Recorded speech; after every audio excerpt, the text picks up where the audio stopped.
I'm Michael Woods from Pace Turf. You may have seen some recent member updates about the TurfGvX. That's the actual growth of the grass compared to the expected growth of the grass given the recent temperatures. This combines clipping volume and growth potential to provide insight on how you might adjust the growth rate going forward. I had been calling this the growth ratio, and also the turf speedometer or turf speedo for short. Both of those names have some issues, being either too general or too specific. TurfGvX gets right to the point. It's the growth versus expected. However, this GVX is new, and it is not intuitive. It took me a long time to grasp the implications of it, and I found myself explaining it again and again. I do this to make it easier, I hope, for everyone to understand this number. I also added some spreadsheets to a new TurfGvX page in the reference section of the Pace Turf website. Yesterday, I used Google's NotebookLM to generate this audio summary of TurfGvX. Have a listen to this. It goes on for 10 minutes. And then I'll explain a bit more about NotebookLM and the 17 source documents I provided and upon which this explanation is based. All right, so picture perfect putting greens. Right. He doesn't love them. Exactly. And we're diving into the science behind them today, specifically nitrogen growth rates and... Oh, that's interesting stuff. It is. There's this thing, it's called GVX. Yeah, GVX. And you've probably been, like me, poring over these articles from the Asian Turf Grass Center, Pace Turf. All the good stuff. All the good stuff. Yeah. Focusing on nitrogen. Right. And how it affects growth. Right. Absolutely, yeah. But let's be real. Sometimes those articles... Tell me about it.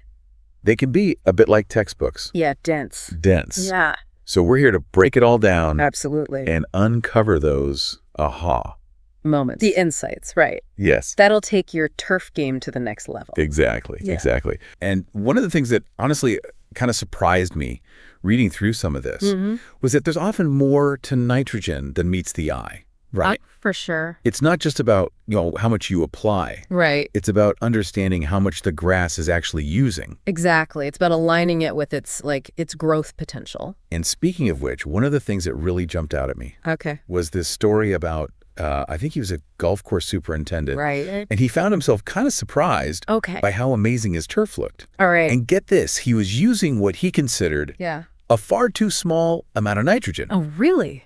Way less than he would normally use. Interesting. And yet, phenomenal results. Wow. Okay. So that right there shows you it's not just about the amount, right? Right. You gotta dig a bit deeper. You gotta dig deeper. And that's where this whole GVX thing comes in. This is it. This is it. It's like a secret decoder ring for your turf grass. Okay. I am intrigued. Tell me more. Yeah. GVX, what is it? Why should we care? Okay, so GVX, it stands for growth versus expected. Okay. Right. And essentially what it is, it's like a speedometer for your turf grass. A speedometer. Yeah. So it tells you how fast your grass is actually growing. Okay. Compared to how fast we expect it to grow. Gotcha. Based on recent temperatures. Okay, so instead of just relying on, the calendar or just gut feeling. Just guessing. GVX gives you, data to work with. Exactly. It's a data-driven approach to fine-tune everything. Oh, I like that. Yeah. Data-driven. And you know what's funny? The story behind GVX is kind of interesting. Okay. It was actually invented by this turfgrass expert, Jason Haynes. Okay. And believe it or not, he initially called it the turfgrass speedo. He called it the what? The turfgrass speedo. I can only imagine the conversations. Oh, I know, right? At the conferences. Hey, gather around. Let's talk turfgrass speedo. Exactly. I know, right? Oh, man. But, jokes aside, the name evolved to GVX for a reason. Okay. It really highlights the key concept. Okay. Comparing the actual growth to the expected growth. I gotcha. So it's not just a catchy name. Right. It's really more of a scientific, a reflection of how the field has evolved. It's not just a name change, though, right? Right. This is, from what I'm gathering, this is a potential game changer for how we think about turf management. Absolutely. Especially when it comes to nitrogen. Oh, 100%. Yeah. Okay, so tell me more about that. Okay, so it's a game changer because instead of relying on, like you said, the calendar or, gut feelings to decide when and how much nitrogen to apply, GvX gives you these like data-driven insights to fine-tune your applications, right? Okay. So you can avoid over-fertilizing, Right. which nobody wants to do, right? And under-fertilizing, which can be just as bad. Oh, absolutely, yeah. So it's about finding that sweet spot. Okay, yeah. Right. Like Goldilocks. Exactly. Over-fertilizing, you get too much growth. Right. You're more susceptible to diseases, Of course, yeah. environmental concerns. Right. But then, if you under-fertilize, your turf is weak, it's thin, it can't handle any stress. So GvX helps you find that sweet spot. that just right amount for optimal turf health. This is really interesting, but how does this actually play out like in the real world? Give me some examples. Okay, so let's start with the inventor himself, Jason Haynes. Yeah. He was initially skeptical, as, any good scientist would be. Sure. But after years of using GvX and seeing firsthand the results, he considers it his most important tool for managing turf growth. So he was a convert. He was a GvX convert, absolutely. That's high praise. It is high praise. And you know what? He's not alone. Chris Tredabaugh, the superintendent at Hazeltine National Golf Club, he achieved incredible results using GvX. I mean, we're talking consistent turf growth over 3 years. Wow. A 25% reduction in clippings. Okay, that's what I'm talking about. Less mowing. Less mowing. Healthier turf. Healthier turf, exactly. I'm starting to see why you were so excited about this. Right, and our listeners can probably start to see this too. I bet they are, yeah. Like how this applies? Absolutely, but let's get down to like how do we actually calculate this GvX number? Okay. Do we need like a PhD in turf grass science? No PhD required. Okay. And actually, the GvX equation, it sounds very complex, but it's pretty straightforward. It's basically a ratio, actual clipping volume, divided by expected growth based on temperature. Okay, so how do we figure out expected growth? So this is where we have the concept of growth potential, or GP. Okay. So imagine it as your plant's like potential energy based on the temperature. Okay, so the warmer it is, the higher the potential energy. The more growth we can expect, right? Yeah, that makes sense. So GP is calculated using a formula that takes into account the average temperature over a specific period of time. So generally speaking, warmer temperatures, higher GP. Exactly. And to make things even more precise, we use trailing averages. Specifically, the 14-day average for both clipping volume and growth potential. 14 days, is that like the magic number? Not magic, but it seems to be like the sweet spot for accuracy. Because it smooths out any fluctuations day to day, you get a more stable picture of what's actually happening. So we're not making decisions based on just one day. Exactly. You're looking at the trend. Okay, got it. So once we have those 14-day averages, then what? You divide the clipping volume by the product of 20 and the growth potential. Okay. And then finally, you multiply by 100 to express your GvX as like a whole number. Okay, and that'll give you a sense of whether your grass is growing faster or slower than expected? You got it. Okay. GvX above 100. Yeah.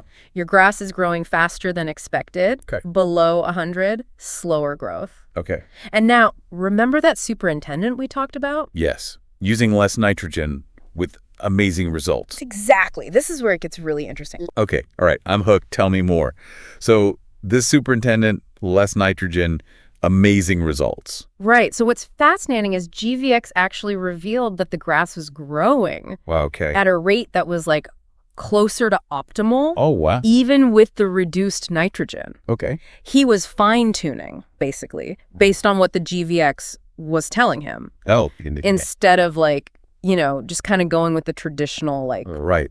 Just the assumption. Assumptions about, how much nitrogen to use. So it's not even just about using less. It's using the right amount. Yes. At the right time. That's it. And GvX can help you pinpoint that. It's like, think of it this way.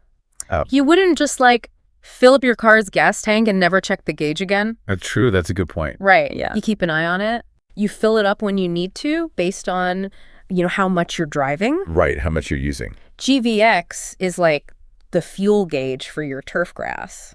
I like that analogy. It's like it makes perfect sense. Right.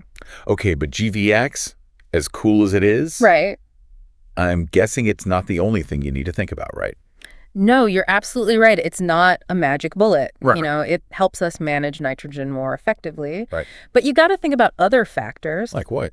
Like soil health. Oh, of course, yeah. I mean, it's the foundation, Right. nutrient levels, organic matter, content, It all matter. soil pH, it all comes into play. So even if we've got the nitrogen like dialed in Right. with GVX, if we're neglecting other parts of soil health, that could hold us back. 100%. And in fact, this ties into those MLSN guidelines we talked about. Right, yeah. Minimum levels for sustainable nutrition. Yeah. Basically giving you target ranges Okay. for essential nutrients in the soil. Right. It's about like giving your turf a balanced diet. So we're combining those data-driven insights Yes. with understanding the bigger picture. Exactly. And we can't forget Okay. about plant growth regulators, or PGRs. Yeah, those are important. They can stimulate or suppress growth. Right. One of the articles I read highlighted this case where phosphorus deficiency was actually really limiting growth, even though nitrogen levels were good. So even if you think you've got it, you've got to... You got to look at the whole picture. Look at the whole picture. Right. This has been super interesting. I've learned a lot. Right. Oh, good. I'm glad. I feel like our listeners are probably out there going, all right, I want to try this GVX thing. Right. Where do they start? So the first step is really, gathering data. Okay. You'll need a way to measure your clipping volume. Okay. A graduated cylinder, that works well. That's simple. You need good temperature data. Right. Weather station, online service, there's a lot out there. Yeah, there are a lot of options. And once you have the data, there are some GVX calculators available. Oh, perfect. Jason Haynes himself even has one. Wow, so we'll be sure to link to those resources in the show notes. Awesome. So to wrap up our GVX deep dive, here's something to think about. We talked a lot about nitrogen management. Right. But how else could this knowledge, this GVX stuff, good question, change how you approach turfgrass management overall?